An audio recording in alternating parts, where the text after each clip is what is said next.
Olá, eu sou Frei Gilvando Luiz Moreira, sou da Comissão Pastoral da Terra no estado de Minas Gerais.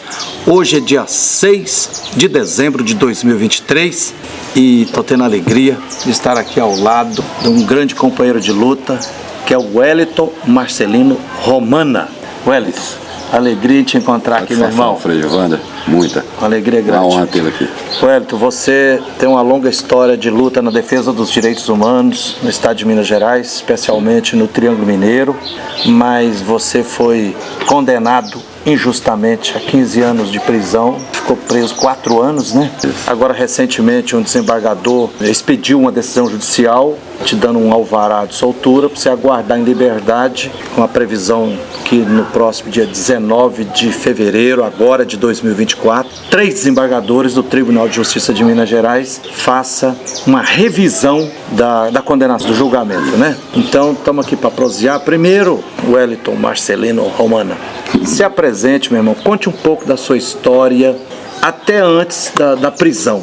Onde que você nasceu, como é que foi sua infância, adolescência, como é que foi que você acabou se comprometendo com a luta pela terra, pela moradia, até chegar triste dia em que você foi preso. Primeiramente, bom dia, né, Frei Gilvando, da Comissão Pastoral da Terra. Para mim é uma questão de honra tê-lo aqui conosco. Fico muito lisonjeado com isso, em te receber onde eu me encontro. Dizer, né, da luta e da trajetória de vida que a gente tem ao longo desses anos, né, a luta por direitos humanos, a luta na defesa dos direitos humanos, infelizmente ela traz contradições na vida que fica como sequela, né, traçado no contexto da vida da gente. Eu me chamo Wellington Marcelino Romana, conhecido como Marrom do Glória. Nasci em Garapava, interior de São Paulo. Perdi minha mãe de 4 anos para 5 anos de idade, brutalmente assassinada em Garapava, no interior, por preguiça da Polícia Civil, que instaurou o inquérito na época. Não atestou o óbito como covardemente um homicídio, né? Atestaram o óbito que ela morreu por epilepsia e não morreu. Aí fui adotado por uma família de Uberaba, supostamente que criou a minha mãe, né? No Triângulo Mineiro. Triângulo Mineiro. E nos pegaram de lá, que é uma tia minha. Então a gente fomos adotados, eu e meu irmão. Estudei ao longo da minha história de vida, né? Trabalhei. Fiz parte de várias comunidades e movimentos que o Jardim Primavera naquela época mobilizava, né? Você estudou até que série? Até a 8ª série. Até a 8ª série. Fez, sim, então ensino fundamental. Ensino fundamental. Aí participei de várias mobilizações internas dentro da comunidade onde eu morava, movimento hip hop, né? Fiz parte de uma história, pessoas pobres e carentes, né, que não têm dignidade humana de viver dentro das associações de bairro dentro do Jardim Primavera. Jardim através Primavera do onde? Povo, em Uberaba. Cidade de Uberaba, no Triângulo Cidade de Uberaba. Mineiro. Fui adotado e fui morar para lá, né? Sim. Com meus pais. E com 17 anos eu tive a oportunidade de ser convidado através de um trabalho de base do MST. Movimento dos Trabalhadores Rurais Sem Terra, né? Isso. Assim ingressar na luta pela terra, né? E me interessei aos 18 anos, ocorreu uma ocupação na Fazenda Saudade, no município de Uberaba, Frei Gilvando. E eu tive a oportunidade de ser parte daquela história, onde se fundou, né, o acampamento Roseli Nunes. Entrei para a luta pela terra nessa época. Vocês estiveram acampado lá há muito tempo? Acampado, ficamos 21 dias. E por infelicidade do destino, a vara civil lá não deu conta de dar a reintegração de posse. Na época, o governador do estado assinou essa reintegração de posse e despejaram nós com 21 dias de ocupação. A polícia foi lá e fez o despejo. Todo um aparelhamento, né? Ou seja, todo uma mobilização, um aparato forte, né? Forte para tirar nós de lá, o MST na época, Movimento dos Trabalhadores Rurais Sem Terra. Então, nesse período, a gente foi parando de beira de faixa em beira de faixa. Como a cidade é muito coronelizada... Aí vocês foram despejados, então, desse acampamento na Fazenda Saudade, do município de Uberaba, mas depois o povo não se desfez, não? Vocês continuaram a luta? Continuamos a luta. Fomos para as beiras da faixa, né? Porque não tinha local para ir, que é beira das beira de BR, acampamento na beira do BR. Naquela época, né? E a partir daquilo ali a gente fomos construindo uma história. Ficamos, se eu não me engano, umas uns 30 dias mais ou menos por aí, vagando. Como a articulação do MST era em Uberlândia, na época a coordenação regional do MST era em Uberlândia, vieram o convite do acampamento Roseli Nunes e ir para o acampamento Emiliano Zapata, chamada Fazenda Ferubi, né? A 12 quilômetros de Uberlândia, se não me falha a memória. A memória não é muito boa hoje. E aí fomos para lá. De lá eu comecei a ingressar então, cada vez as mais. famílias despejadas desse acampamento lá da Fazenda Saudade foram acolhidas no acampamento Emiliano Zapata, que fica no município de Uberlândia. Isso mesmo, perfeito. E aí fomos para o Emiliano Zapata, de lá eu comecei a ingressar na militância, né? Entender que a luta pela terra é um direito constitucional. Reforma agrária não pode ficar só titulosamente sendo propagandeada, ela tem que ser executada. São leis constitucionais que precisam ser feitas, precisam ser regidas. E aí comecei a ingressar no processo da militância. Do Emiliano Zapata ocupamos a Fazenda São José, também no de Miraporanga, INPA Miraporanga, também em Uberlândia. Também no município de Uberlândia. Isso. E nesse período eu aproveitei a oportunidade para estudar no movimento, né? Então tive a oportunidade de fazer o prolongado no interior de Itapeva, interior de São Paulo, Itapeva, né? Fiz escola nacional. É um curso de formação de liderança? Formação política, né? Prolongado é um curso de capacitação para formação política para militantes do MST naquela época e convidados e amigos, né? Sim. Então tive o privilégio, né, de ter como instrutor o nosso Vanderlei, que era da coordenação estadual do setor de informação naquela época. Vanderlei Martini. Isso. Grande. Me inspiro na luta que o homem faz. É um gaúcho, o Vanderlei é um dos mais de 15 gaúchos do MST do Rio Grande do Sul que vieram ser missionários da luta pela reforma agrária no estado de Minas Gerais. Bonito demais o trabalho que eu tive a alegria, eu fiz o casamento do Vanderlei com a Cristiane. Que bom, hein? Que é outra militante do MST lá do Mato Grosso do Sul. Do Mato Grosso do Sul.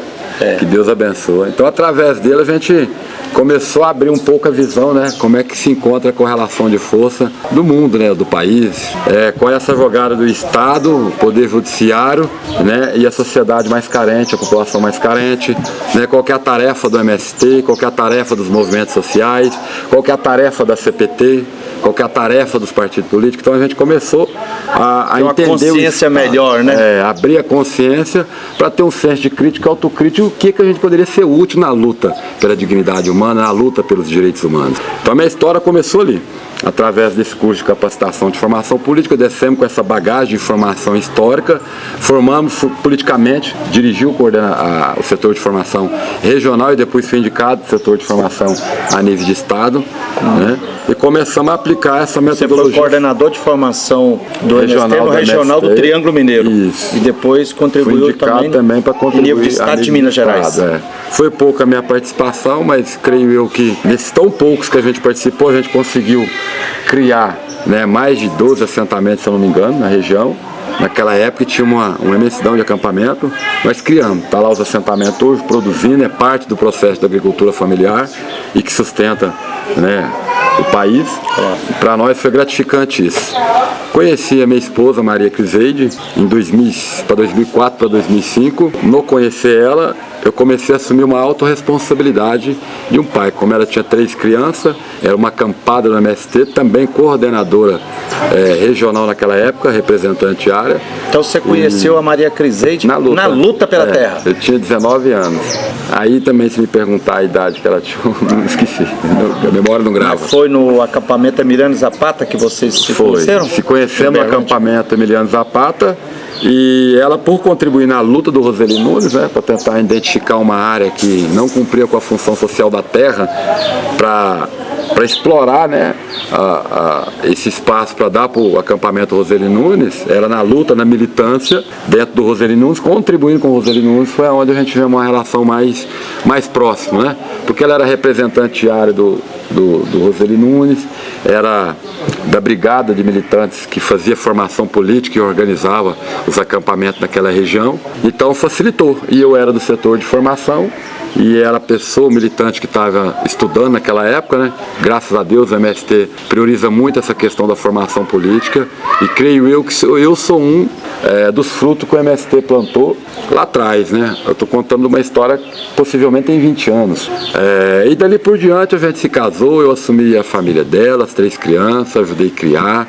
Tivemos intensamente esses anos todos envolvido e relacionado à luta pela terra. Tivemos frequentemente outras lutas sindicais, constituímos o primeiro fórum de reforma agrária e luta pela moradia em Uberlândia, onde despertou também uma fúria dos inimigos adormecidos, né? A gente tinha uma dificuldade de relacionar com os proprietários de fazenda naquela época, os grandes latifundiários, as grandes multinacionais, que são inimigos ocultos, né, Frei Gilvander? A gente não sabe, a gente sabe que existe a grande multinacional, sabemos que existe ali mensidões de soja transgênica plantada, mas não sabemos quem é o proprietário. Então isso se chama inimigos ocultos, né? E tudo que o inimigo oculto faz é fazer para ficar tudo muito bem camuflado. É importante registrar aqui, Wellington, que Uberlândia e todo o Triângulo Mineiro é um dos polos centrais do agronegócio no Brasil, né? Verdade. Quando a gente vai chegando em Uberlândia, tá lá aqueles grandes, né, Cargill, Monsanto, Bong, muito poderio, né? É um poder muito todo forte. Todo pacote de agrotóxicos, né? Imperialismo destrói, muito forte, muito forte. Infelizmente, em Uberaba e Uberlândia são dois polos que, Frei Gilvander, é aterrorizante isso. Tem a ADM também, tem uma multinacional ADM, né? Isso. Forte isso. É aterrorizante isso. E aí, continuando? E aí, em 2014, né? Não, 2012, se eu não me engano, aconteceu a chacina dos Três Sem Terra, que eu gostaria muito de citar aqui, porque é parte da nossa história. Até hoje, né, o que justifica a morte dos Três Sem Terra, que foi a possível Foi em Uberlândia? Em Uberlândia. Onde? Distrito de Miraporanga, sentido a fazenda Francisca, o assentamento Francisca Vera. Foi no acampamento? Foi uns quilômetros para frente do acampamento, né? Isso, o massacre dos Três Sem Terra foi em 2012. 2012. Conta essa história. 2012 para 2013. Cristina era uma liderança do MST, então eu sempre fui muito bem articulado nessa questão de lidar com outros movimentos sociais, mesmo pertencendo ao MST, né? A gente foi muito bem articulado com o primeiro fórum de reforma agrária, de luta pela terra e moradia naquela região. Então eu me relacionava com os outros movimentos com maior facilidade. E Cristina, Valdir e Milton eu conheci na luta pela moradia, na luta pela terra. Eu conheci ali. São ativistas sem palavras, né? Eu diria dessa maneira. E Cristina ocupou a fazenda Sariema, se eu não me engano. E nessa ocupação, não me recordo os nomes das propriedades, viu, Frei? E nessa ocupação, infelizmente, ela recebeu um recado para desocupar a área. Já estava mais ou menos com uns 20 a 30 dias de ocupação. E eu ajudei a Cristina a ocupar essa área, essa fazenda. Poucos dias depois, recebeu essa notificação, que era para desocupar a propriedade. Portanto, a propriedade não cumpria com a sua função social da terra, era improdutiva, dentro dessa propriedade tinha um crime ambiental, porém uma imensidão de terra parado. E a gente fizemos, né, a luta pelos direitos humanos e devolver a terra ao camponês que é ocupando, para pressionar os órgãos competentes a criar um assentamento para aquele acampamento. E aí, poucos dias depois de ocupação, o assassino, né, que cometeu o massacre, vai na parte da tarde para acampar, tenta fazer uma articulação para acampar nessa fazenda. A Cristina recebe muito bem, dá o café para ele beber, dá água para ele tomar, ele dorme no acampamento, descobre a travestina de Cristina, militante do MST, de Valdir, nessa época, vale ressaltar, Frei, já estava contribuindo com a formação política no MLST, Movimento de Libertação do Sem Terra. MLST. Movimento de Libertação do Sem Terra. Né? Então já estava contribuindo lá. E aí Cristina dá todo um aparato social, né? E esses rapazes querendo acampar, mas na realidade eles não queriam acampar, eles queriam executar a Cristina. E o Frei Gilvander? Vale ressaltar isso, porque é o mesmo exemplo que eu carrego nas costas. Eu quase parei à beira do precipício na morte, tanto eu quanto a minha família toda, né? E aí no outro dia de manhã cedo ele sai para ir para a cidade, esse carro com esses rapazes, falando que ia comprar material, né, para poder fazer o barraco. Descobre que a Cristina ia sair poucas horas depois que ele saísse, e aí desce da baixada da ponte, indo para Uberlândia, esses rapazes com o carro parado de frente para Miraporanga e Cristina vindo para Uberlândia, né, com o capô aberto. Parou Cristina conhecia Valdir, que era um acampado recente, tinha conversado com Valdir há uns 4 dias atrás, tinha uma família linda, né, 2 adolescentes lindas, que tinha todo o futuro pela frente, mas a vida ficou machucada junto com a mãe pela perca do pai, né? Cristina deixou um punhado de neto, sem falar, Frei Gilvander, que ela estava com o neto dentro do carro. E foi nessa hora que nesse momento parou a Cristina e o Valdir e o Milton. Cristina e Valdir param o carro, esse rapaz, que eu não vou citar o nome, desce do carro dele e dá um tiro na cabeça do Valdir. E o Valdir já cai no volante. O Milton abre a porta do cadetinho velho dele para correr, não consegue, ele busca o Milton no tiro. Dá um tiro nas costas dele aqui, beirando a nuca. Milton cai na baixadinha do brejo, ele vai para perto do Valdir já morto, já, com um tiro na cabeça, e vai lá e executa a Cristina, com o seu neto do lado. Difícil, né, Frei? Então, sai correndo esses caras. um jagunço matou os 3. Tinha um outro acompanhando o cara, mas segundo é um, né, que deu tiro. Mas o outro tava ali, que era cúmplice, né? O neto sai de dentro do carro para procurar socorro, os caras vazam, some, sei lá para onde foi, né? E isso deu maior repercussão, a gente tentou buscar informação coercitiva com propriedade nisso, como a gente já era perseguido naquela época, lá dentro de Uberlândia. Eu lembro, inclusive, Wellington, esse foi um massacre, assim, dos tantos, inclusive, recentemente nós tivemos em Brasília um encontro da Comissão Pastoral da Terra em nível nacional, um estudo de pesquisas em direito e movimentos sociais. Nós estamos elaborando aí a publicação de uma reportagem, um livro muito contundente sobre os massacres no campo. Assim, dezenas e dezenas. E um que foi assim, brutal foi esse. Eu lembro na época, inclusive a Emília, a doutora Emília, que é advogada, era na época e continua sendo a coordenadora do programa dos direitos humanos, ela e outra equipe, saiu na hora de Belo Horizonte para vir tentar para Uberlândia para tentar ajudar a apurar esse brutal massacre, né? Justamente. E eu creio que não foi bem apurado, né? Porque nós já somos taxados de criminosos, que faz a luta pelos direitos humanos, gente preguiçosa, como bandidos, nós somos tratados dessa forma, né? E um ativista, um militante, um atuante da luta pela dignidade humana em defesa da vida, não pode ser tratado dessa maneira, Frei Wander. Para mim isso é inadmissível, um país evoluído igual esse. Portanto, eu fui parar na cadeia, tanto eu quanto a minha família, minha esposa, porque eu estando presa, minha família também ameaçada de morte, e tanto a minha esposa presa, a família se encontra todo mundo preso, porque tem que ficar fugido, tem que ficar corrido, com medo de morrer. Mas, Wellington, antes da gente chegar no ponto da prisão, você estava próximo lá dessa luta da Cristina, do 2012 lá? Estava próximo. Esse trem te chocou me abalou muito? Me abalou porque a gente ficou com medo, né, Frei Wander? Na época, a gente já tinha ocupado o Glória, né? Já tinha feito a ocupação do Glória, para quem é de longe que não conhece, é uma grande ocupação, parece que começou com 2.200 famílias. 2.250 famílias. No município na cidade de Uberlândia, em um terreno que estava abandonado, ocioso, sem cumprir a função social, que era da Universidade Federal de Uberlândia, né? E onde está hoje, já em processo de legalização, um bairro praticamente constituído, a ocupação do Glória, também chamada ocupação professor Elison Prieto, né? Foi em homenagem ao professor Elison Prieto, na época que a gente fez, porque foi um dos primeiros professores naquela época, né? Que se sensibilizou com a ocupação. Ela começou em 2012 também, a 2012, ocupação Glória? De 2011 para 2012. Então, na época desse massacre dos 3, já tinha? Você já estava na ocupação do Glória? Aí eu posso chegar lá agora. Então vamos lá. Porque aí eu estava contribuindo no MLST em 2011, já encerrando essa questão da Cristina, então os assassinos foram embora, a gente pediu uma investigação apurada, por ser muito perseguido naquela época pela Polícia Civil daquela cidade e região, os movimentos sociais, a articulação do MLST não permitiu que aquele poder de segurança pública fizesse processo de investigação e pedimos à Polícia Civil de BH para investigar o massacre, né? E isso foi feito. Então aconteceu todo um processo onde Frei Wander cita, que Emília, do programa veio, né? Programa de Proteção dos Direitos Humanos. Nosso promotor, o doutor Afonso Henrique de Miranda. Que era muito sensível a essa luta pela dignidade humana e pela terra, e competente. Guerreiro.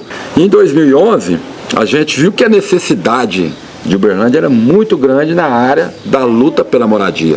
Ou seja, existia um déficit habitacional naquela cidade muito grande de pessoas que não tinham casa. E vindo muita gente, migrantes para dentro. Do Vale de Jequitinhonha, do Norte de Minas, do Nordeste. Isso. Trabalhar e estava ficando nas periferias ou nas ruas, né? Pagando aluguel, outros dentro da porta da rodoviária, ficando nas beiras de BR.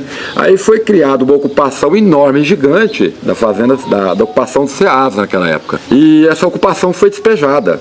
E ali concentrou um número muito grande de famílias, ou seja, ele deu quase em torno de 5 mil pessoas. Vale ressaltar isso, que o Glória... A ocupação do Glória... A ocupação do Glória foram efeitos causados da ocupação do Ceasa. Quem tira e não sabe onde põe, vai acontecer uma nova ocupação.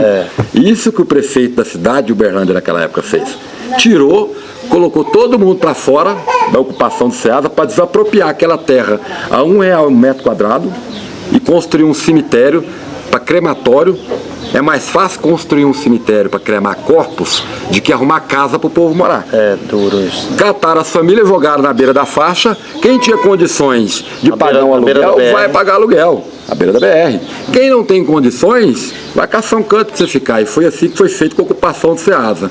Né? Jogou na beira da faixa de frente do Ceasa. Ficou aquelas dezenas, centenas de famílias na beira da faixa. E eu sempre passava ali, Frei Gilvander. Eu sempre na luta atuante no fórum, em busca de... E aí da luta pela terra, você sentiu... necessidade de lutar pela moradia. O apelo de abraçar também a luta pela moradia. A luta pela moradia, porque era uma necessidade ao extremo. Comigo mesmo, eu sou assessor da Comissão Pastoral da Terra e agente pastoral da CPT Minas há quase 30 anos. Mas nos últimos 17 anos também me senti esse apelo, morando em Belo Horizonte, e tive que abraçar também, em nome da Comissão Pastoral, a luta pela moradia. Pela moradia. Até porque moradia não se descobriu uma forma de fazer moradia no ar. Não. Tem que fazer em cima da terra. Então a luta por moradia é também luta por terra. É luta pela terra. A luta pela terra e pela moradia é carne e unha, né? Então a gente começou a fazer esse debate com a sociedade naquela época de Uberlândia. O que era interessante a gente viabilizar.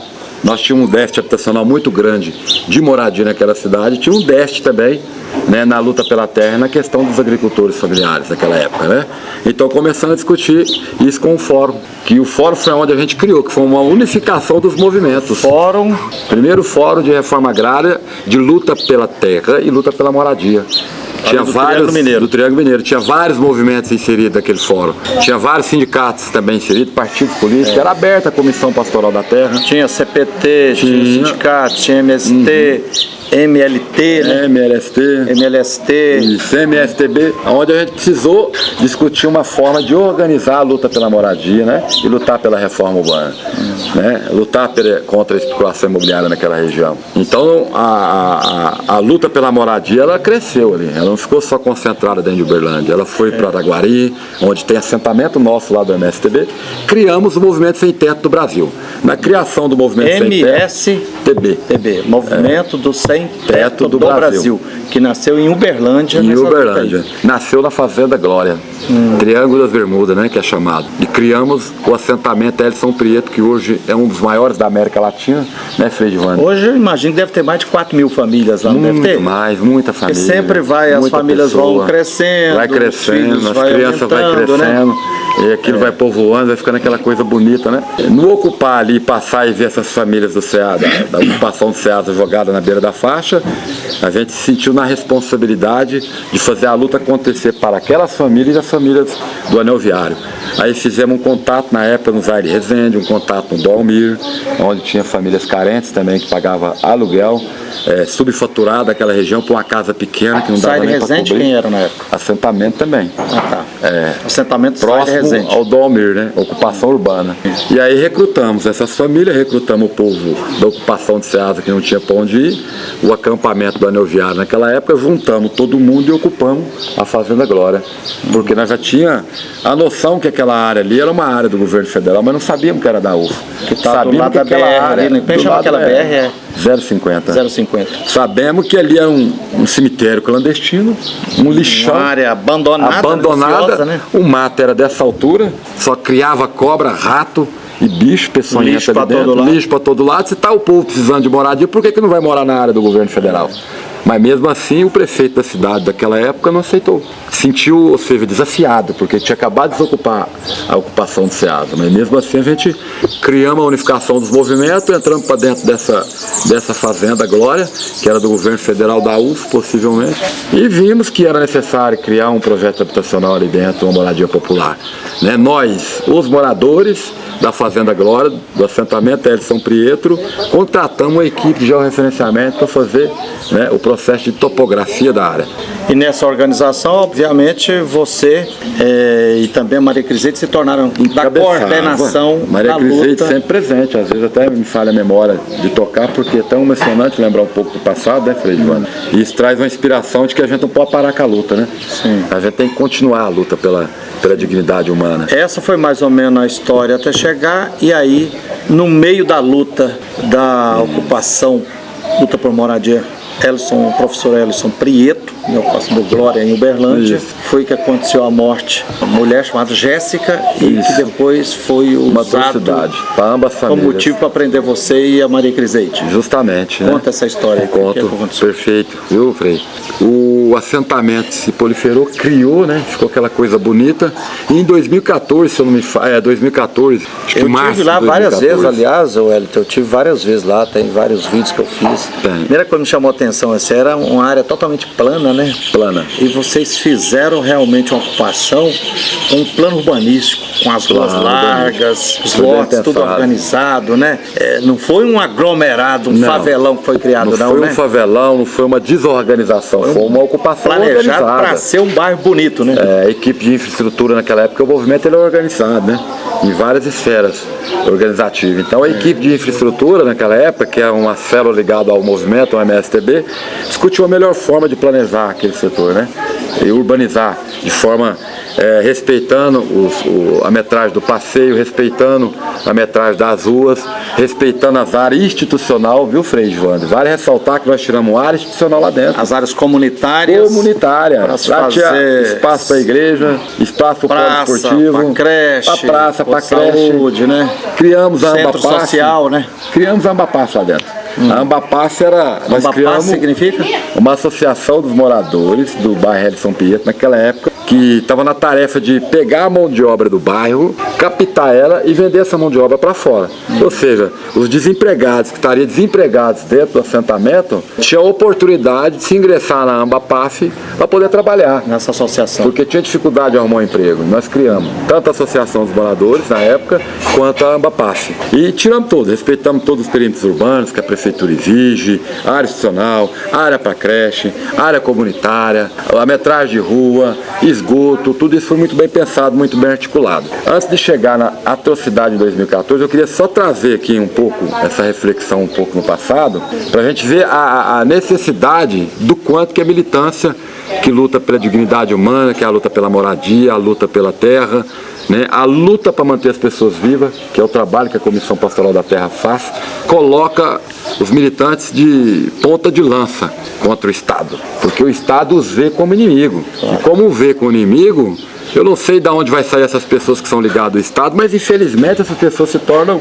pessoas perseguidas, né, pelos inimigos ocultos. A gente infelizmente, né, Wellington, nós vivemos dentro de uma sociedade capitalista. E numa sociedade capitalista, onde tem uma elite, uma classe dominante que domina, são os patrões, né, se dizem donos da terra, das indústrias, do capital financeiro, e do outro lado está a classe trabalhadora, a classe camponesa, e o Estado, que é organizado, né, em poder executivo, poder legislativo, poder judiciário e uma série de instituições, muitas vezes ele é organizado e planejado para reproduzir essa exploração de classe, né? Reproduzir e continuar explorando. E aí, quando aparecem pessoas humanas que, como diz, que sentiu na pele as injustiças sociais, as injustiças agrárias, as injustiças urbanas, e estuda, igual você falou, passa por um processo de formação e descobre uma consciência crítica e criativa que, olha, o Deus da vida não quer isso não é justo, e isso não é Deus quer assim a maioria do povo viver sofrendo, igual subaco de aleijado, igual sapo debaixo do pé de... Aí começa a lutar, aí incomoda. Demais. E aí vem as ameaças, né?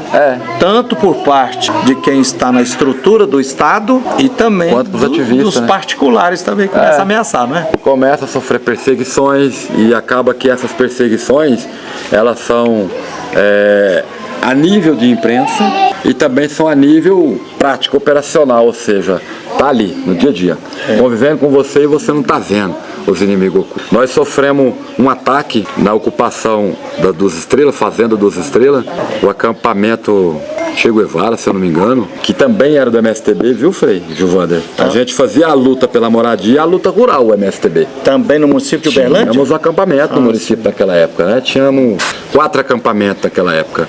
E numa das ocupações do MSTB, a qual eu coordenava também, aliás, era coordenador do MSTB, na Fazenda Duas Estrelas, a gente sofreu um ataque. A gente não sabe de quem que é. A gente tem uma ciência que foi de jagunço, de P2, não sei, mas que tinha homens e que pararam de frente conosco ali, e queria nos matar naquela época. O motivo a gente também não sabe. Os motivos são esses que a gente oferece. Isso aí, você lembra a data mais ou menos? Lembro a data, foi em 2013, finalzinho de 2013. Inclusive fizemos até um BO de ocorrência, esse BO de ocorrência sumiu, viu? Não encontra esse BO de ocorrência. Nessa ocupação dos Estrelas, a gente lá ia chegando com um sem terra, né? Tinha acabado de vir da Fazenda da Califórnia, que era uma outra ocupação nossa. Nós estávamos numa estrada, Wanda, e infelizmente estava atrás, uns 10 sem terra. Estava eu, a minha sogra e a Maria Criseide, a minha esposa, que nunca deixou de acompanhar a gente na luta pela dignidade humana e defesa da vida. Nunca deixou de acompanhar, sempre esteve presente, né, militando na coordenação. E aí era mais ou menos por volta de umas 10 horas. Isso em 2013, no finalzinho de 2013. 10 horas da manhã? Tempo, na noite. E a gente lá vinha dessa outra ocupação. Quando eu virei, tinha uma matinha aqui na beira da faixa. Quando eu virei para entrar para dentro do acampamento, felizmente estava na troca do segurança, que a gente se organiza também. Põe guarda lá na gurita, o segurança do acampamento, mas estava na troca, nas entradas das ocupações, né? Só que estava na troca da equipe, né, de segurança. Aí tinha um Voyage parado na porta, tinha 3 jagunços armados até os dentes, com não sei que arma que é aquela, mas é um pente desse tamanho, e uma arma mais ou menos branca desse tamanho, em cima da porteira. E aí eu bati o farol alto deles, pisquei o farol, acho que eles não entenderam o que era aquilo, né? Na hora que eu pisquei o farol, eu dei uma ré bem devagarzinho pra cá, botei a traseira da estrada pra Miraporanga e engatei uma primeira e corri, né, com terra dentro da traseira da estrada, e mais eu, a minha esposa, Maria Criseide, no banco da frente, eu dirigindo, minha esposa do lado passageiro e minha sogra no banco de trás, que era uma estendida. E eles começaram a vir atrás, e eu deixei eles mais ou menos 2 km de distância. Eles começaram a dar tiro. Só que eu conhecia aquela região como eu conheço a palma da minha mão. Aí eu desci para a Fazenda Bebedouro, que é o assentamento Canudos. Aí desci mais ou menos 2, 3 quilômetros, ia atrás, nas curvas de nível, a traseira da caminhonete ia lá para cima, os meninos seguravam, eu falava abaixa e segura que eles estavam tirando, ia dando tiro para cima da caminhonete. Eu consegui chegar até na porta do sítiozinho, que o Franco foi contemplado naquela época, o apelido dele é Franco, que era um acampado e se tornou um assentado do assentamento Canudos, do MST, viu? Esse assentamento. Foi uma das conquistas que a gente vemos quando estava no MST. Desliguei a estradinha e desci para a casa dele, onde eu fui contemplado. E aí os meninos desceram correndo, pegaram a beira do mato, a gente deixou a caminhonete mais ou menos uma distância de uns 1 quilômetro até chegar na casa do Frango, e descemos correndo de a pé, encostamos a caminhonete à beira do mato, e eles não viram para onde a gente foi. Ficou vendido, né? E começou a dar tiro na porta das fazendinhas ali naquela época, né? Dos lotes onde a família foi contemplada. E aí a gente chamou a polícia foi lá com um mundo velho de viatura, né? Um mundo velho de aparato, mas foi para registrar um BO de ocorrência, não foi para caçar os jagunços, não foi para caçar ninguém, porque a vida de um sem terra não vale nada para a polícia, né? Felizmente não vale. Essa é a verdadeira, essa é a real. E aí fizemos um BO de ocorrência, e futuramente esse BO de ocorrência veio assumir também. Não existe notificação desse BO de ocorrência, eles escoltaram nós até na cidade, de lá a gente conseguiu ir embora para casa em segurança, mas sem a escolta da polícia. A polícia foi até para sair da cidade. E a gente já vinha ameaçado. Eu sendo processado naquela época por emparcelamento ilegal de propriedade privada. Se a gente estava numa ocupação do Glória, que era uma propriedade do governo federal e não uma propriedade privada, o que é do governo federal é do povo. Eu entendo dessa forma, né? E a gente estava sendo processado naquela época por corte irregular em propriedade privada, devido à ocupação do Glória. Me pegaram para a Cruz, o Ministério Público entrou o processo, com pedido de processo para me processar, eu e Maria Criseide naquela época, e acabou que esse processo a gente teve que ir na delegacia da Polícia Federal, dar o depoimento, porque cada família ali tiveram que dar uma porcentagem, né? Ou seja, R$12 para pagar o processo topográfico da área, e mais 10 para custear lonas, despesas que tinha, né? E isso, como a direita naquela época estava tentando encaixar em pegar um pé nosso, pegar isso como se nós estivéssemos vendendo lote. Eu falei pro delegado da Polícia Federal que a gente não se vende lote por R$24. Se fosse para vender por R$24, não existia essa lógica, né? Então o lote deveria ser no mínimo vendido por não sei quantos mil naquela época. E acabou que isso virou um processo, né? A Comissão Pastoral da Terra também nos apoiou naquela época, através do Frei Rodrigo, nesse processo, e eu acho que isso não deu nada. E em março de 2014, acontece uma atrocidade dentro do acampamento Glória, que seria a fazenda da ocupação do Glória. A gente estava numa ocupação Gercino Bezerra, em Araguari, era uma área de 400 famílias, num sábado, saí cedo, como tarefa do movimento, era organizar as ocupações, né? A gente fomos fazer formação política no assentamento Gercino Bezerra, município de Araguari, que era a ocupação também sem teto do MSTB. E a gente ficamos lá o dia inteirinho, fazendo a organicidade do movimento, fazendo a formação política do movimento, organizando as famílias, organizando a coordenação interna do movimento, organizando os atos políticos que iam ser feitos dentro daquela cidade, para que o prefeito viesse com nós, né? Defender também os interesses do movimento e assentar aquelas famílias carentes que tinha naquele município.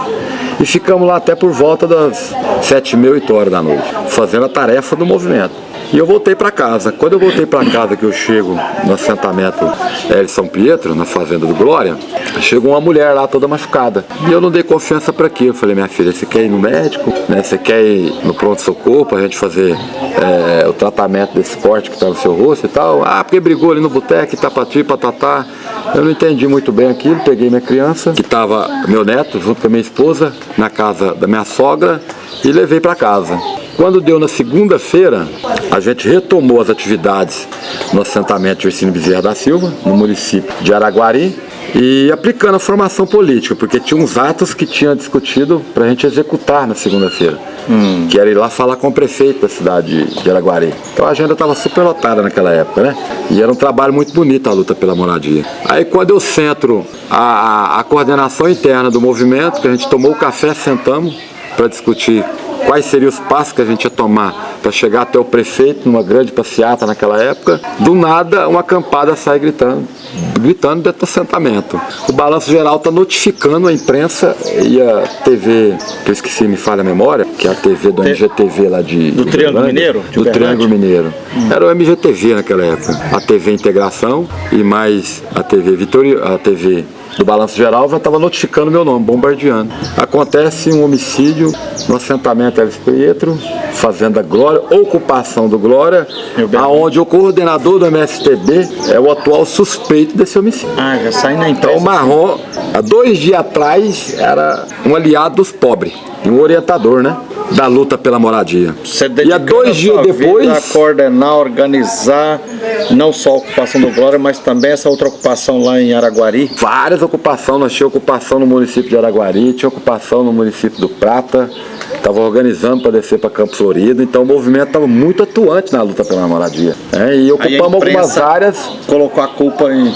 Justamente, ocupamos algumas áreas que a TV, essas emissoras, que eu não vou citar o nome, viu, Frei Giovanni, até para garantir a minha integridade física, garantir o meu nome. A gente está num processo de transição para provar a minha inocência, tanto minha quanto de Maria Criseide, e vamos provar a nossa inocência. Sim. Porque hoje nós temos direito à voz.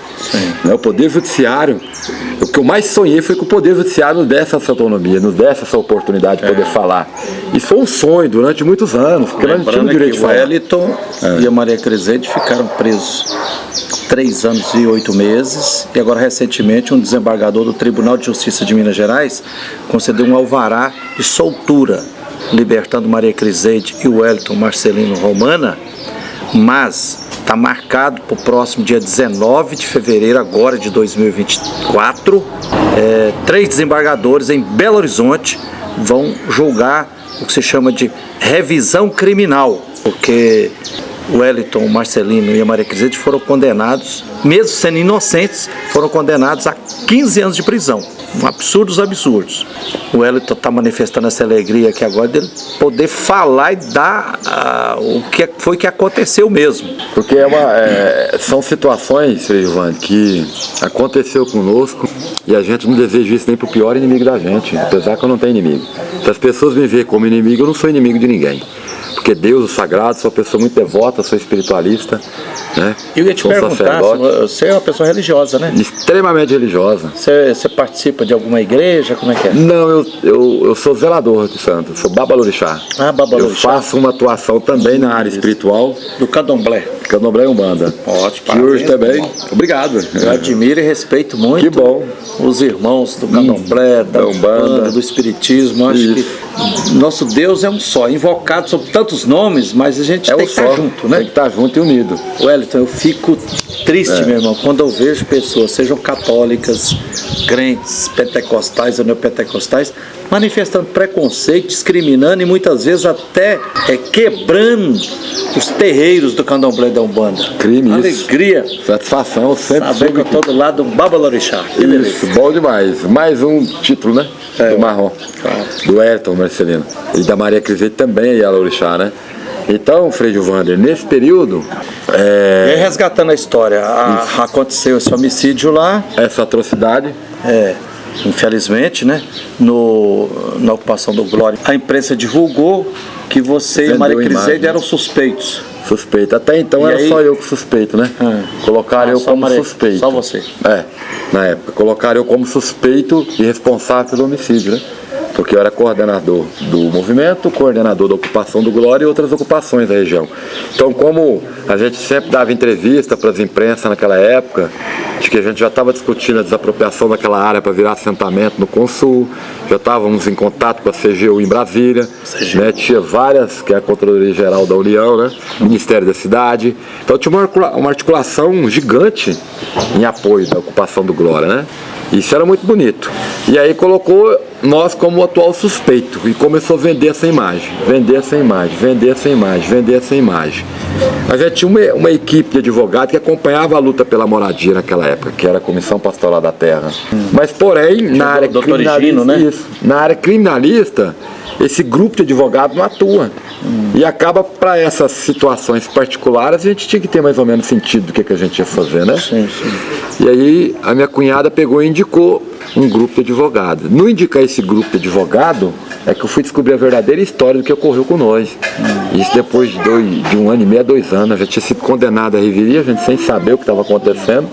E aí veio um delegado e fez um inquérito a partir da imprensa. Instaurou o inquérito, instaurou esse inquérito naquela época, nos responsabilizando por esse homicídio. Delegado esse que foi preso em 2018 por lavagem de dinheiro, roubo à carga e tráfico de drogas naquela cidade, que é o mesmo delegado que nos perseguia nas ocupações de terra. Ele que instaurou o nosso inquérito, não quis me ouvir na instauração do inquérito, juiz não quis me ouvir, ninguém quiser nos ouvir, né? E o meu telefone tocando, até que eu tive que desligar o telefone, comecei a tomar remédio de fato, controlado. Foi um delegado parcial e suspeito. Eu diria dessa forma, né? Porque em 2018 ele vai preso por lavagem de dinheiro do cargo que ele exercia, né? Por roubo à carga e tráfico. Está lá na internet, é só pesquisar. Vai lá no YouTube, eu não sei muito mexer com esse negócio de internet, mas está lá. Quem quiser, vai lá pesquisar. Não vou falar o nome para garantir a minha integridade física, eu acho que não é o momento. Inclusive, de nós comentar começamos a sobre entrevista aqui, eu nem revelei onde é que nós estamos, que por questão de segurança. Segurança. Né? O Wellington Marcelino continua ameaçado de morte, né? Inclusive, nós estamos pedindo que o Programa de Proteção dos Defensores dos Direitos Humanos do Estado de Minas Gerais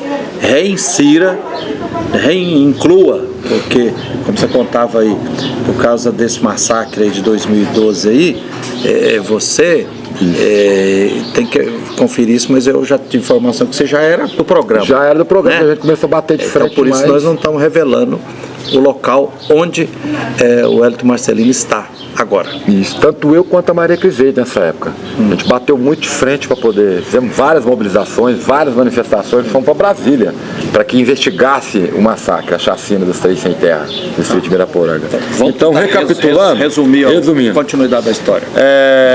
Nós não conseguimos dar o nosso depoimento naquela época, instaurar o inquérito pelas coxas, eu diria dessa forma, em um processo que ele deslanchou que nem fosse um avião, com 1 ano e 2 meses, se eu não me engano, depois que eu fui conversando com os advogados, né, que a gente foi condenado à reveria, não quiseram nos ouvir. Simplesmente foi essa. E as ameaças de morte, elas começaram a ser contundentes, elas começaram a ser repentinas, cotidianamente, todo dia ligação, vamos te matar, aonde é que você está, de dentro da unidade, da cadeia, do sistema penitenciário, vale ressaltar isso, viu, Frei Joana? Começaram a ver as ameaças cotidianamente e a gente com medo, eu para prevenir a minha vida e prevenir a vida da minha família. Eu tinha 3 crianças pequenas, tinha uma esposa. Então primeiro eu tenho que dar segurança à minha família para depois eu saber o que eu vou fazer. Eu saí da cidade e fui para um local seguro. Eu não estou foragido, eu nunca estive foragido. Eu sempre me mantive em um local seguro onde a minha família pudesse viver. Portanto, hoje a minha família cresceu, né? A gente já tem netos. E isso é fruto que vai se gerar, né? E aí começou, Frei Gilvandre, os ataques, começou as ameaças, as perseguições, a gente cada vez mais assustado com isso, tentamos nos articular com direitos humanos, naquela época não conseguimos êxito, tentamos articular com os amigos também ficaram com medo de estar próximo de nós, ou seja, aquele grupo gigante que a gente tinha na articulação do Glória, né, ele foi se desfazendo. Quando a luta está indo de vento em popa, tá tudo muito é bonito. até mais fácil aparecer, reforçar uma grande rede de apoio. Agora quando aparece algum problema, aí o desafio é maior, né? O desafio é maior. Faz lembrar Jesus Cristo mesmo, né? Quando estava sendo missionário lá na Galileia, era aquele povaréu, todo mundo junto com ele. Quando Jesus começou a chamar, falou, nós temos que marchar rumo à capital, Jerusalém.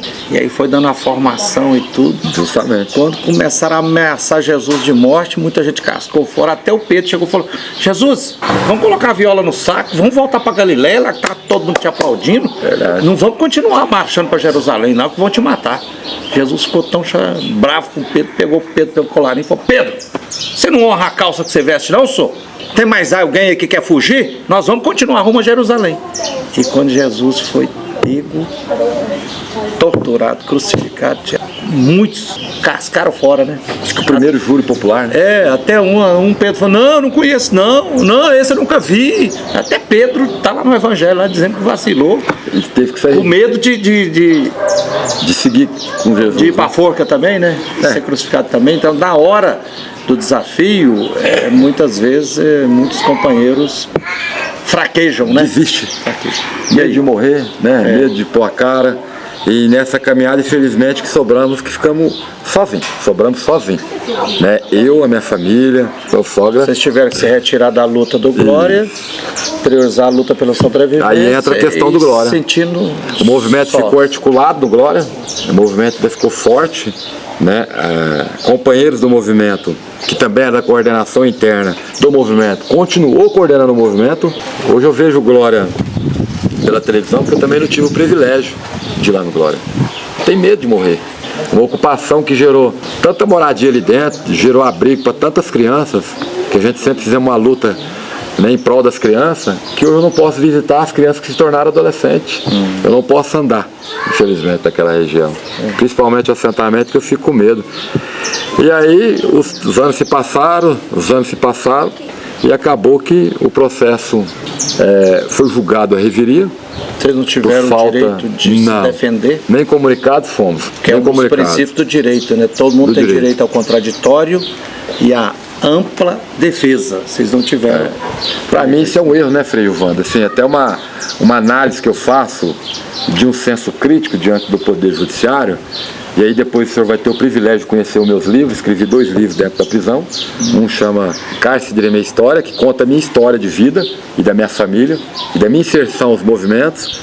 E o outro chama A Prisão, que conta também. Os manuscritos não está publicado ainda não, né? Não tem condição financeira. Está escrito na caneta. Nós vamos ajudar você a publicar esses 2 livros. Você já tem até os títulos? Tem. O primeiro qual que é? Tem Cárcere de Minha História, primeira edição. Cárcere de Minha História. Que é a minha história de vida, né? E o outro é A Prisão. A Prisão. Ou seja, a vida do militante dentro da prisão. Que dia mesmo você...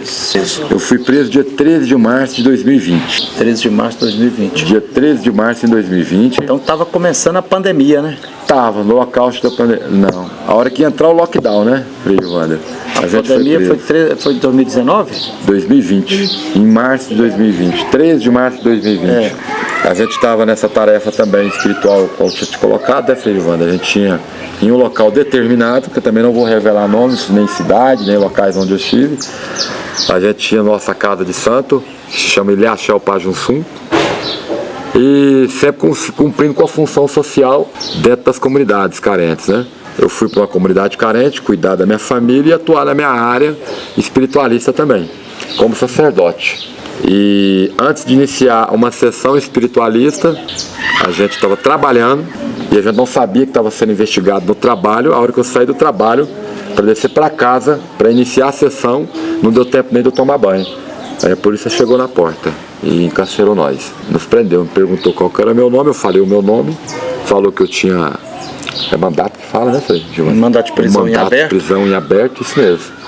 Eu falei que eu desconhecia, falei que tinha tido um problema, estava com a minha família toda, né? Em 2014, mas que se eu deveria ir para a prisão naquela época, que a polícia cumprisse o seu papel. E isso foi feito, né? Fui encaminhado para a unidade prisional da cidade e 30 dias depois foi uma atrocidade também na nossa vida. Aquilo que eu temia em 2014, os afazeres religiosos, a vida, a família, deixamos tudo para trás e fomos cumprir, né? Aí eu fui entender melhor desse assunto depois que a gente foi encarcerado. Aí eu fui buscar um advogado, porque também a gente sempre teve uma dificuldade financeira enorme, não tinha condições de pagar advogado e tudo. E a gente fomos começar a estudar por que eu estava preso, qual era o motivo. E aquilo que a gente mais temia que acontecesse em 2014, que era não ter a segurança da família, aconteceu a maior atrocidade na nossa família. Ou seja, aquilo que aconteceu com a família de Jéssica Queiroz, que eu não conhecia Jéssica Queiroz, que é a pessoa que faleceu, né, que veio a ser vítima nesse processo que a gente se encontra, que eu declaro para a família que somos inocentes. A família sabe o quanto nós somos inocentes nesse processo. A família sabe que, infelizmente, ela veio a óbito por disputa de tráfico de droga.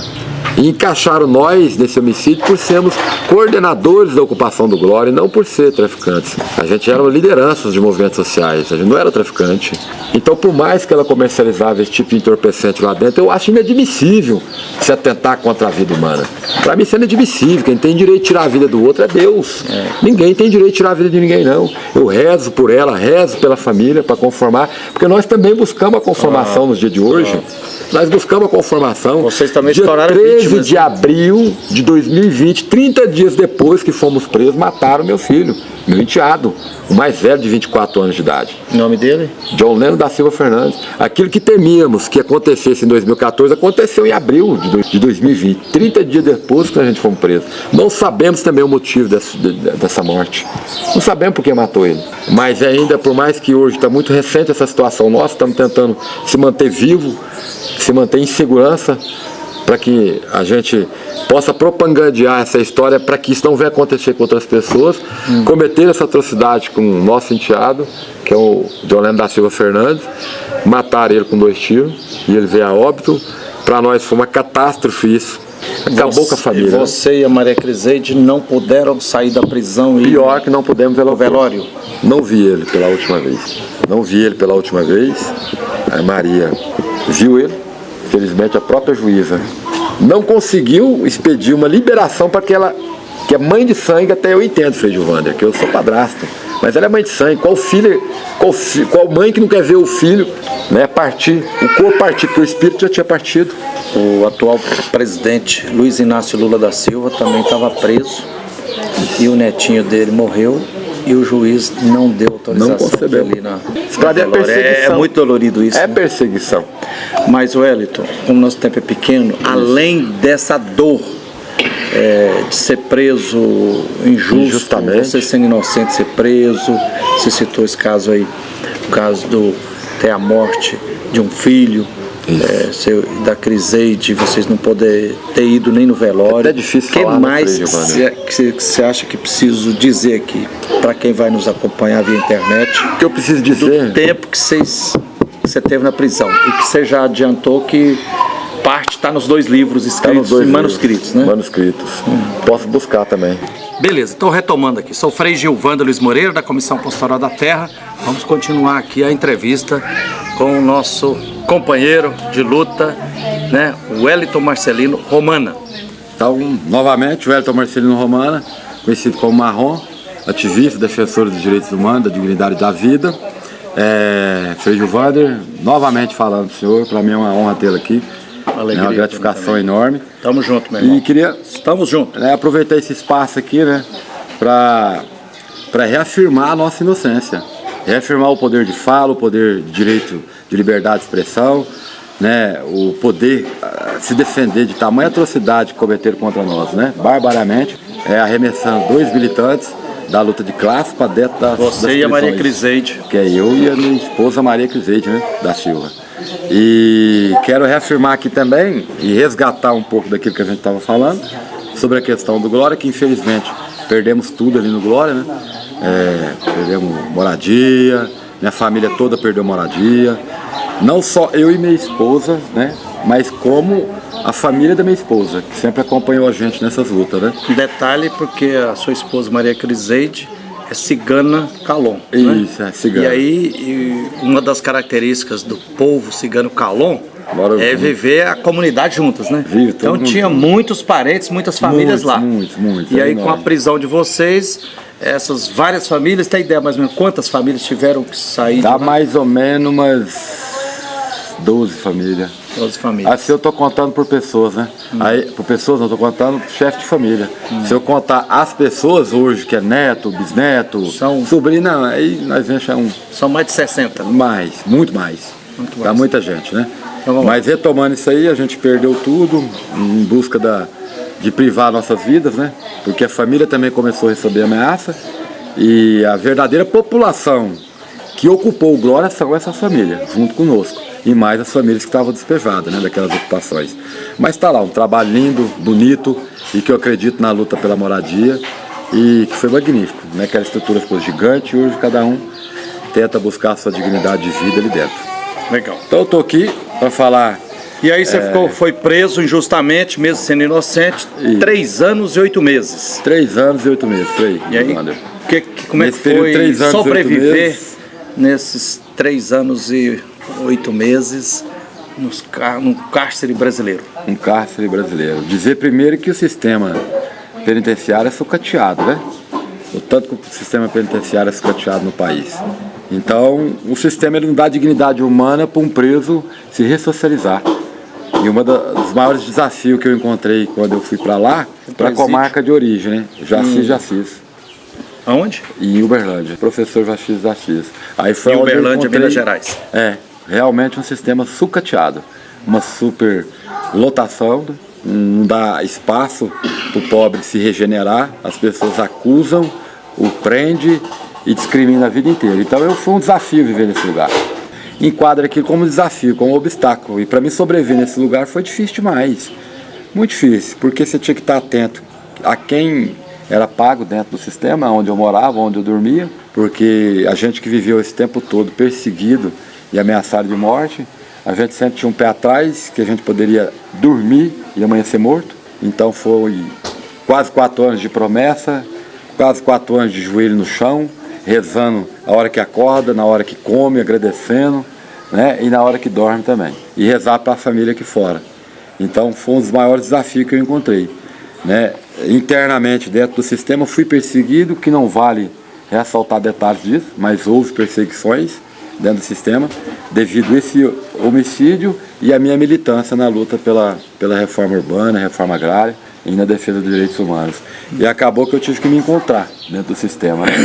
Eu mais Maria Criseide fomos separados brutalmente nessa fase, não deram o direito de nos fazer uma videochamada nesse período todo. Não tivemos uma videochamada, o último dia que eu vi ela foi 13 de março de 2020 e consegui ver ela na minha saída, que foi dia 9 de novembro, que passou sobre o efeito suspensivo do Durgal, desembargador, excelência, que eu agradeço de coração, né? Que Deus usou essa pessoa, viu, Frei Giovanni? Sim, ele usou foi sensato os desembargadores, ao tomar essa decisão, aquele grupo, mandando libertar vocês, né? Porque sabe da nossa inocência. Infelizmente, a probabilidade de chance de a gente ter ao menos um dedo envolvido nessa situação é muito mínima, não há nem mínima, porque não vai encontrar. O que cometeram e o que vem como desafio para a gente superar isso aí, ainda tem uma estrada a se percorrer.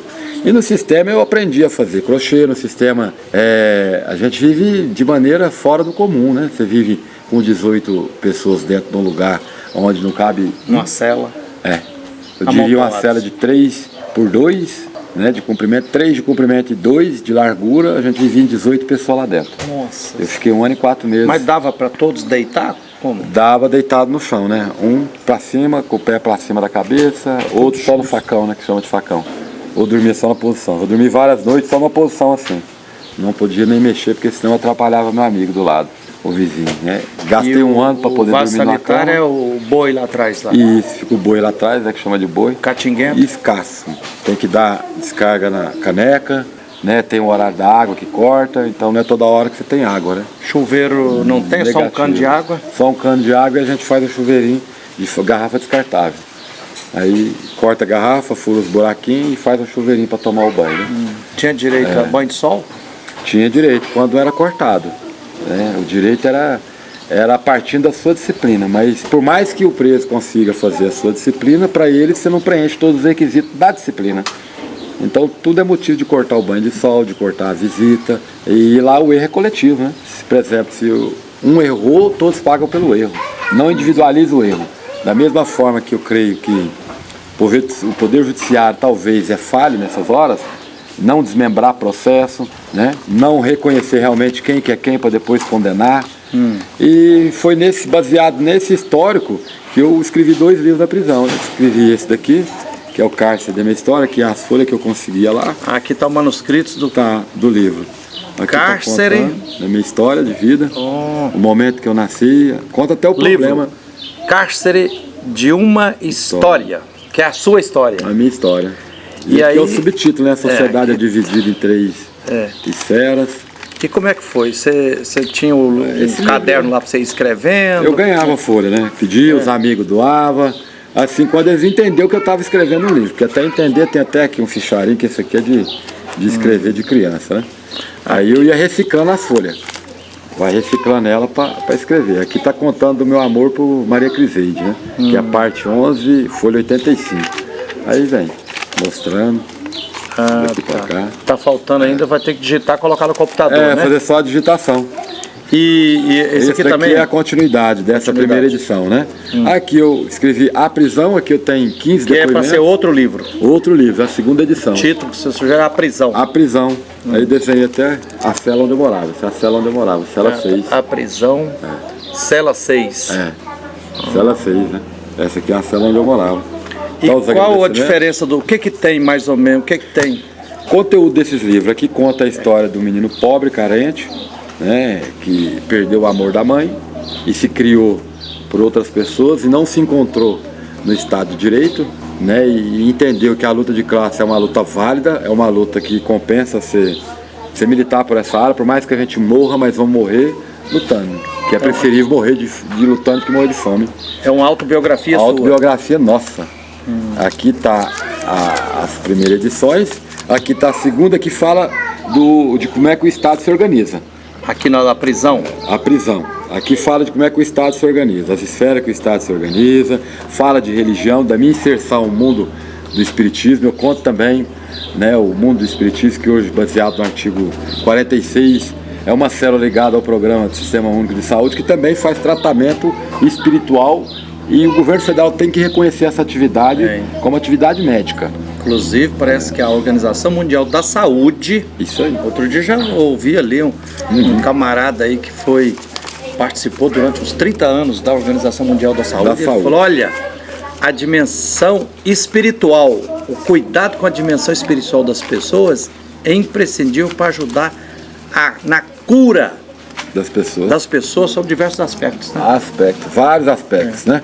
Então aqui fala da religiosidade, aqui fala de que forma que o Estado se organiza, né? Aqui fala das ocupações, aqui está contando a minha inserção no MST, aqui está contando a ocupação do Glória, aqui está contando a luta pela moradia, está contando um romance, né? Então tudo aquilo que o cidadão precisa ter de informação a respeito de uma pessoa que saiu das cinzas e foi condenado injustamente por um crime que não cometeu, aqui está mostrando o caminho.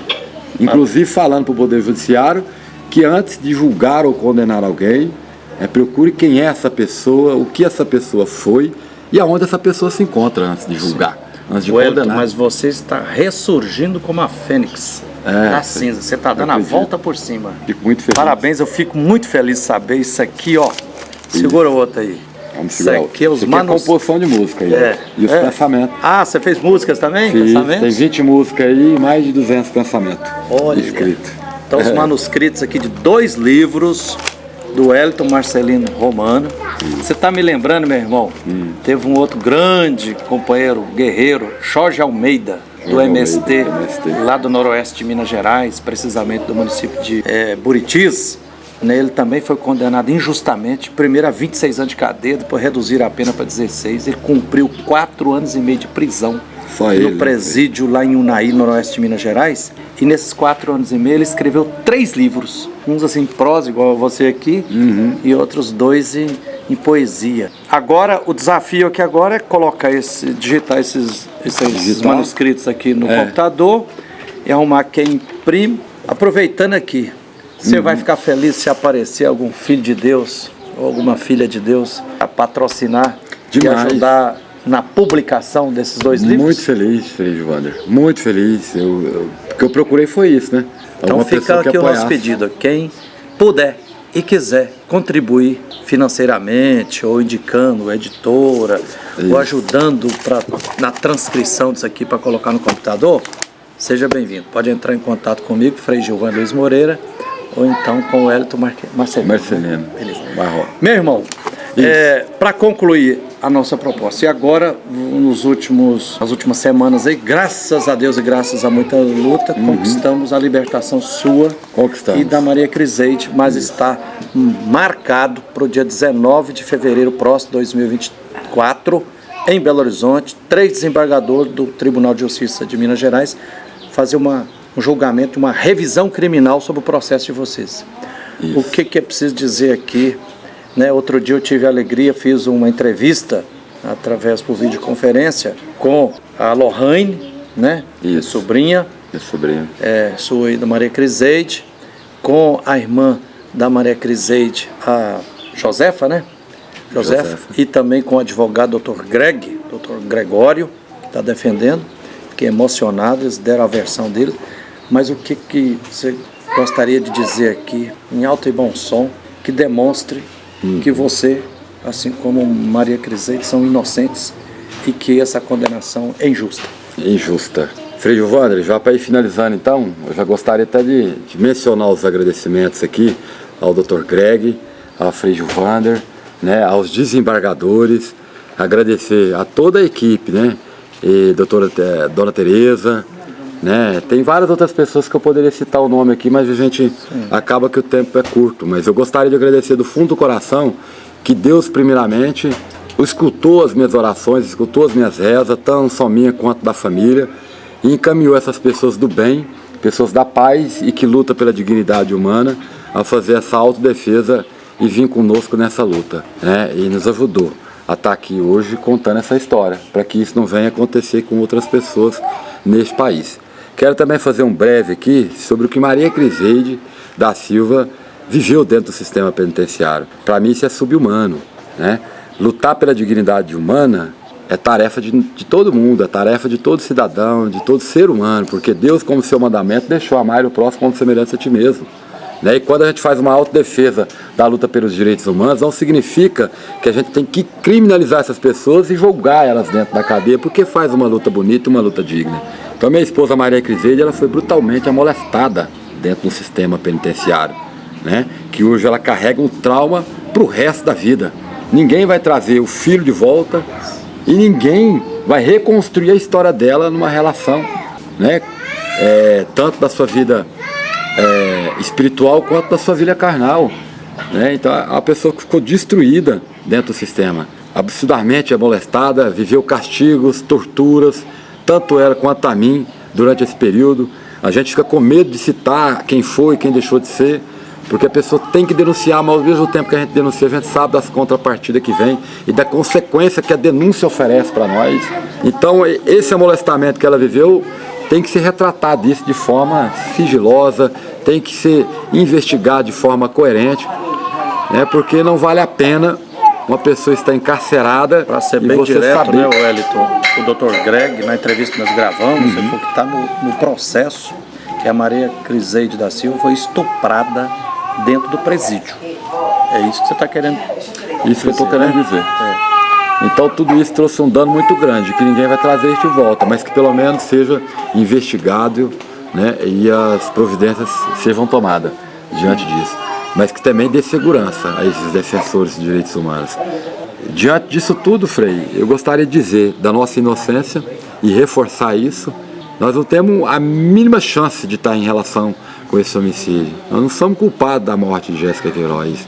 E nunca fomos, muito pelo contrário. Nós fazíamos a luta em defesa da vida. Não é a luta contra a vida de pessoas.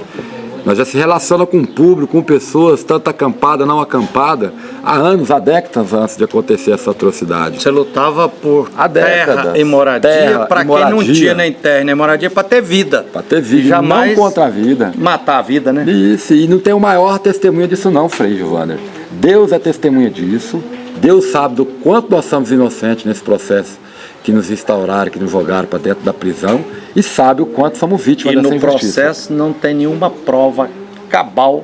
Não. Existe um depoimento que fala que eu sou o responsável. Isso é uma palavra muito forte para uma criança de 9 anos. Essa criança que esteja amparada, cuidada pela família, que eu sei a dor que é, porque eu também senti essa dor quando era criança. Eu perdi minha mãe de 4 para 5 anos. E sei da dor que essa criança também está sofrendo. Então, Frei Giovanni, eu gostaria de reforçar aqui o quanto que nós somos inocentes. Gostaria de dizer para a sociedade que nós não temos uma vírgula de relação ou envolvimento com esse homicídio. Dê oportunidade para que a gente possa falar da maneira que Frei Giovanni está fazendo. Dê oportunidade que um cidadão do bem, né, tenha o direito de sentar, que seja numa tribuna, que seja numa audiência, e colocar detalhes nessa situação, para provar realmente que nós não somos os responsáveis por esse homicídio. Infelizmente, a falta de oportunidade que o Estado gera a pessoas a cometer certos delitos na terra, né, Frei Giovanni, possa trazer consequências igual à morte que foi a da Jéssica Queiroz. Inclusive, a Maria Crisete foi citada no rol do processo 6 meses depois, como se ela tivesse brigado com a vítima, e eu fui lá para dar fim na vítima a mando de Maria Crisete. Isso é mentira. A imagem que a imprensa vendeu, a imagem que foi instaurada o inquérito para despejar o Glória naquela época, usaram esse artefato para nos tirar de circulação. Maculando a sua imagem, isso, né? Maculando a minha imagem, vendendo essa imagem, achando que ia facilitar a reintegração de posse do Glória, foi mais provado que nós não era simplesmente só os responsáveis do Glória.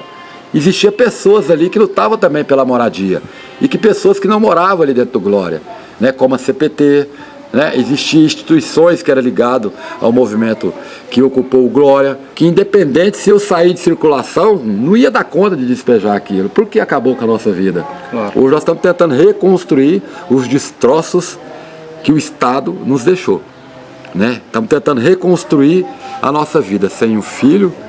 Tentaram roubar a nossa dignidade, né, mas conseguimos recuperar ela. Aliás, sempre tivemos com ela, né? Mas conseguimos manter a postura e lutar para provar a nossa inocência. Então, eu agradeço a cada um que tiver a sua contribuição aí nesse processo. Dia 19 vai ser o dia que vai se julgar a audiência de revisão criminal, que é a revisão processual, né? Baseado no artigo 620 até o 624. 19 de fevereiro de 2024. Né? Isso. E lá vai ser falado, né? Os desembargadores vão decidir se anula ou absolve nós desse processo judicial.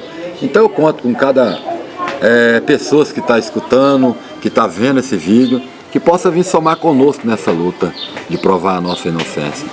E que possa vir também de coração aberto, porque nós não temos envolvimento com isso não. Nós somos militantes da luta de classe, nós somos ativistas, né? Nós somos defensores dos direitos humanos e não somos defensores contra a vida. Então, que Deus possa abençoar a cada um que esteja assistindo esse vídeo aí, e que Deus possa olhar por cada um aí para dar força para que esse vídeo possa transcorrer, possa andar, e que esse vídeo possa mostrar as injustiças que são cometidas dentro deste país, mas com intenção de consertar, não é com intenção só de criticar. Portanto, esse livro que é chamado A Prisão, segunda edição, fala, né, de todo um processo jurídico, opiniões de todo o processo jurídico, que a justiça possa trabalhar para vir, né, tanto reaver os processos de pessoas inocentes que se encontram encarceradas hoje dentro de um sistema sucateado. Fico feliz com a sua presença. Wellington Marcelino, isso. Obrigadão, meu irmão. Olha, obrigado a você. Estou aqui, a viagem foi longa, mas porque eu, Frei Gilvando, acompanho a luta das ocupações no campo e na cidade há quase 30 anos. Conheço a luta das ocupações pelas entranhas, por dentro. Eu, assim como o Hélio, sabemos das relações de poder, tudo que acontece ou que pode acontecer numa luta por terra ou por moradia, né? E eu tive, como eu falei na outra entrevista, eu tive a alegria e a responsabilidade, fui várias vezes na ocupação Glória, em Uberlândia, visitei junto com o Frei Rodrigo, o advogado Higino, né, com outras lideranças lá, outras ocupações também de Uberlândia, e tive a alegria de registrar em vídeo, tem vários vídeos no meu canal no YouTube, Frei Gilvando Luta pela Terra e por Direitos, sobre a luta pela moradia e pela terra no Triângulo Mineiro. Então, eu gravei, inclusive, você numa ocupação lá, coordenando... Colocar nome nas ruas. Exatamente. Então, assim, eu conheço de perto o Wellington Marcelino e acredito piamente que o Wellington Marcelino, assim como Maria Criseide da Silva, são inocentes. E espero que dia 19 de fevereiro de 2023 os 3 desembargadores tenham a coragem e a sensatez de declarar essa inocência para começar-se a fazer justiça sobre essa grande injustiça e uma espiral de violência que se abateu em cima do Wellington Marcelino e da Maria Criseide. Que a luz e a força divina continue nos guiando sempre na luta por direitos e na luta por tudo que é justo e na defesa da vida. Não, Wellington? Muito obrigado, meu irmão. Muito feliz. Obrigado, senhor. E espero mais vezes aqui. Continuamos firmes, juntos na luta. Muito obrigado. Nosso direito!